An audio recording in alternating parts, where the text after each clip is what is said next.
বিসমিল্লাহির রহমানির রহিম। আসসালামু আলাইকুম। আমি আজ ওবিএস স্টুডিও, যাদের ওবিএস স্টুডিওটা ভালোভাবে কাজ করছে না, যাদের ওবিএস স্টুডিও যখনই ওপেন করা হয় একদম ফার্স্ট টাইম ইনস্টল করার পরে যদি কারো ওবিএস স্টুডিও ব্ল্যাক স্ক্রিন দেখায়, ব্ল্যাক স্ক্রিন শো করে, তখন কিভাবে এটা সলভ করবেন, এটা কিভাবে ফিক্স করবেন। আর সবচাইতে বড় সমস্যা হচ্ছে যাদের পিসিটা একটু পুরনো, তাদের ক্ষেত্রে এটা সলভ করাটা খুবই ইজি এবং ফ্লেক্সিবল। বাট যাদের ল্যাপটপ একটু নিউ ভার্সন, নিউ জেনারেশন, হ্যাঁ, 9 জেনারেশন, 10 জেনারেশন, বেশিরভাগ ক্ষেত্রেই গ্রাফিক্স কার্ড যেটা ইউজ করা হয়েছে নেভিডিয়া জি ফোর্স জেটিএক্স, এই গ্রাফিক্স কার্ড গেমিং ল্যাপটপগুলোর ক্ষেত্রে যেগুলো ইউজ করা হয়েছে সেইখানের মধ্যে ওবিএস স্টুডিওটা ইনস্টল করাটা একটু ডিফিকাল্ট হয়ে যায় ফার্স্ট টাইম। ইনস্টল করার পরে ব্ল্যাক স্ক্রিনটা যেতেই চায় না। হ্যাঁ, এটা ম্যানুয়ালি, তার জন্য আমাদেরকে দোনোটা অপশন চেঞ্জ করতে হয়। তো ফার্স্ট টাইম আমরা একটু দেখি ওবিএস স্টুডিওটা ওপেন করার পরে। এখানে আমার ওবিএস স্টুডিও ইনস্টল করা আছে। যদি আমি শো করি তাহলে আমি কি দেখতে পাবো? আমি যদি শো করি, আচ্ছা ঠিক আছে, ফার্স্ট টাইম আমি এটাকে ডিলিট করে দিচ্ছি। কারো কারো ক্ষেত্রে এই যে স্ক্রিনটা দেখা যাচ্ছে, এটা সম্পূর্ণ স্ক্রিনকেই শো করে, তার মানে তার পিসি ঠিক আছে। যাদের ব্ল্যাক স্ক্রিন, তাদের ক্ষেত্রে হচ্ছে এমন একটা সমস্যা হয়, এই যে ফার্স্ট টাইমই এরকম দেখা যায়, ফার্স্ট টাইমই এরকম ব্ল্যাক স্ক্রিন দেখা যায়। তো that's why we are starting from beginning. Okay, see, let's check display capture. This is like this. See, দেখুন, এটা ব্ল্যাক স্ক্রিন। এই ব্ল্যাক স্ক্রিন আসবে না যদি আমরা ম্যানুয়ালি কিছু সেটিংস চেঞ্জ করে নিই। ওকে, তার জন্য আমরা প্রথমে কি করব? প্রথমেই আমরা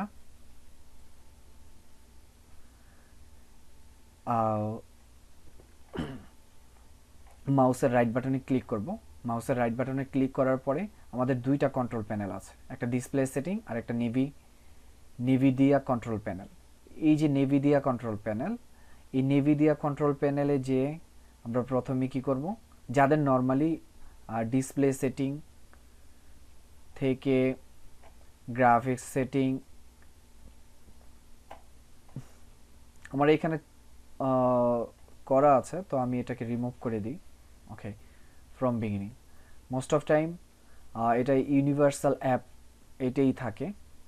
তো ইউনিভার্সাল অ্যাপ থাকে যেটা, সেটা এইটাই থাকে, বা ক্লাসিক অ্যাপ থাকতে পারে, ক্লাসিক অ্যাপও থাকে। আচ্ছা, ওকে, নো প্রবলেম।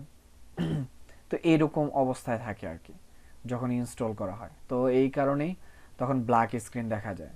তো আমরা কি করব, প্রথমে ক্লাসিক অ্যাপটা সিলেক্ট করব। যদি কারো ইউনিভার্সাল অ্যাপ থাকে সেখানে আমরা ক্লাসিক অ্যাপটাই সিলেক্ট করে নিব, ইউনিভার্সাল অ্যাপটা সিলেক্ট করব না, ক্লাসিক অ্যাপ। ওকে, দেন পরবর্তীতে ব্রাউজ করব। ব্রাউজ করার পরে প্রথমে আমাদের এই অপশনটা আসবে না, নাও আসতে পারে। আমরা কি করব, প্রোগ্রাম ফাইলে যাব। আমরা উইন্ডোজ সি এর অপশন থেকে প্রোগ্রাম ফাইলে যাব। প্রোগ্রাম ফাইলে যাওয়ার পরে প্রোগ্রাম ফাইল, দেন পরবর্তীতে প্রোগ্রাম ফাইলে যেয়ে তারপরে ওবিএস ফাইলে যাব, এই যে ওবিএস ফাইল, দেন পরবর্তীতে এটা অ্যাড করব। তারপরে বিন ফাইলে যাব, বিন ফোল্ডারে যাব, সেটাও অ্যাড করে নেব। ও সরি, বিন 64 বিট অ্যাজ ইউজুয়াল। ওকে, ফাইন। দেখুন এই অপশনটা আসবে। হ্যাঁ, এই অপশনটা আসার পরে বেটার আমরা এটা সিলেক্ট করে নেব, ওবিএস 64 এটা সিলেক্ট করব। সবচেয়ে বড় কথা হচ্ছে কারো যদি কম্পিউটারের ভার্সন, তার ল্যাপটপের ভার্সন যদি বিট যদি 64 বিট হয়, সে 64 সিলেক্ট করবে। কারো যদি 32 বিট হয়, সে 32 সিলেক্ট করবে। তো আমি যেই অ্যাপসটা ইনস্টল করেছি, তো আমার এটার বিট আমি 64 দেখেই ডাউনলোড করেছিলাম, তো এই কারণে আমারটাতে 64 বিট ইনস্টল হয়েছে। তো আপনাদের যাদের কম্পিউটারে, আপনারা জানেন এটা বিট চেক করাটা। তো ওই বিট চেক করে দেন পরবর্তীতে যাদের 32 বিট তারা 32 বিটেরটা নামাবেন, তখন আপনারা 32 বিট পাবেন। আর যারা 64 বিট তারা 64 বিটেরটাই সিলেক্ট করবেন। সিলেক্ট করার পরে এখানে চলে আসলো। চলে আসার পরে দেখুন যাই আমরা চেক করি।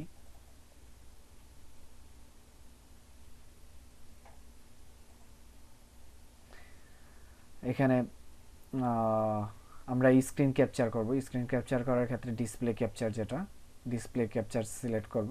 দেন পরবর্তীতে create new, okay fine, then okay. See it's not changing, it's not changing. That's why we should again go back there. See, we are changing here option, this is system default, we are changing into power saving. আমরা এটা power saving এ নিয়ে আসব। Power saving এ নিয়ে আসার পরে দেন পরবর্তীতে save করে দেই। I think now it will be working. Okay,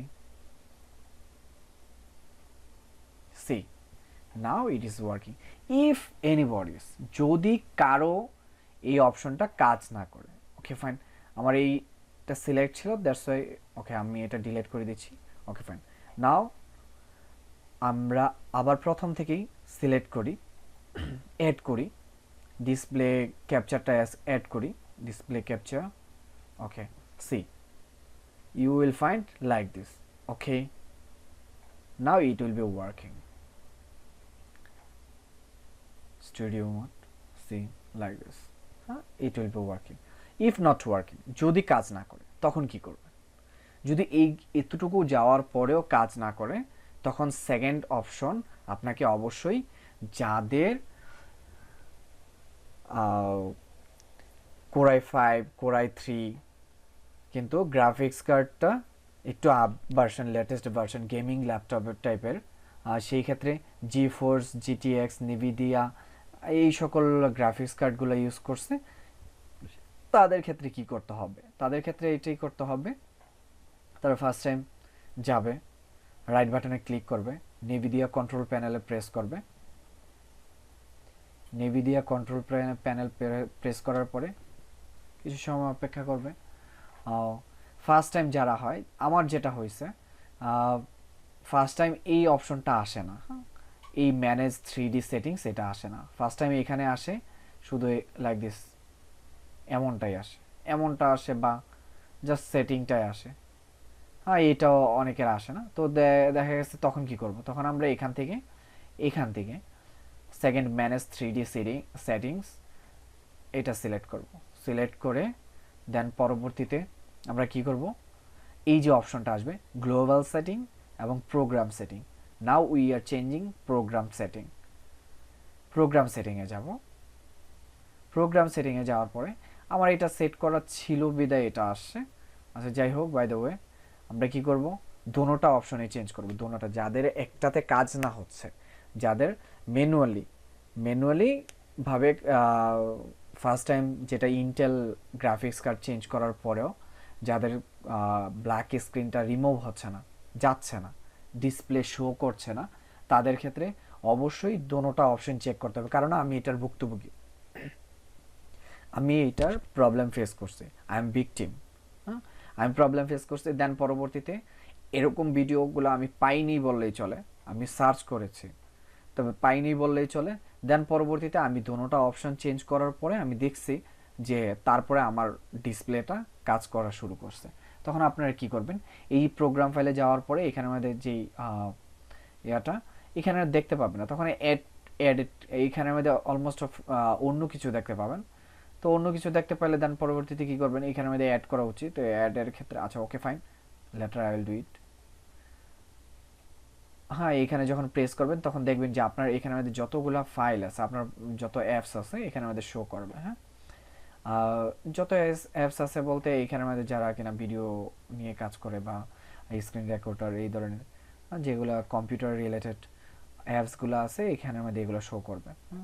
তো তো মোস্ট অফ টাইম কারো যদি অ্যাডোবে ফটোশপ এই সকল থাকে এগুলো অটোমেটিক্যালি সিলেক্ট হয়ে থাকে, বাট ওভিএস স্টুডিওটা অটোমেটিক্যালি সিলেক্টেড থাকে না।